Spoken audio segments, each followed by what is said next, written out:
Assalamualaikum warahmatullahi wabarakatuh. Selamat bertemu kembali anak-anakku yang duduk di kelas 5. Hari ini kita akan belajar materi bahasa Sunda dari buku Rancage Diajar Bahasa Sunda khusus untuk kelas 5. Hari ini kita belajar tentang istilah kesehatan yang ada pada halaman 44. Kita langsung di sini istilah kesehatan ya. Dina paguneman di luhur aya beberapa istilah kesehatan. Artinya pada percakapan di atas ada beberapa istilah kesehatan. Aya ngaran-ngaran anggota badan ya. Ada nama-nama anggota badan kita ya. Aya ngaran-ngaran kasakit jeung istilah pikeun tenaga kesehatan. Ada nama-nama penyakit dan istilah untuk tenaga kesehatan. Yuk orang wincik hiji-hiji. Ayo kita rincikan satu-satu. Yang pertama, anggota badan. Aya irung, genggerong, bayah, pejit, lambung. Nah, ini nama-nama anggota badan ya.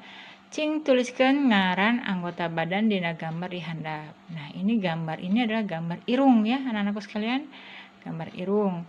Langsung ini gambar bayah atau paru-paru. Kemudian ada gambar genggerong atau tenggorokan. Ada gambar pejit atau usus ya. Selanjutnya ada lambung atau perut atau beteng ya.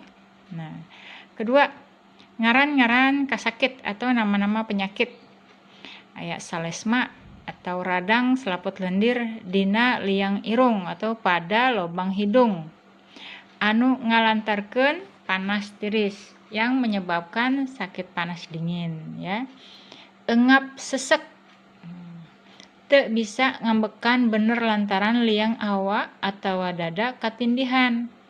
Jadi engap sesek itu sesak napas ya. Tidak bisa ngambekan bener ya. Jadi tidak bisa bernapas dengan benar. Lantaran liang hawa ya. Lantaran lubang udaranya atau dada merasa tertindih, ketindihan ya, tertindih. Kemudian ada kanker. Kasakit nu matak bahaya kacida. Kasakit itu penyakit yang sangat berbahaya. Ibarat mangga deuh dina tetangkalan ya.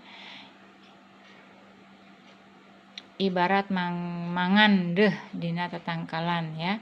Kemudian yang ketiga tenaga kesehatan. Tenaga kesehatan itu contohnya ada dokter gigi, paraji itu dukun beranak ya kalau zaman dahulu. Kalau zaman sekarang namanya bidan. Nah, ini semua istilah kesehatan. Oke, demikian anakku materi hari ini tentang istilah kesehatan.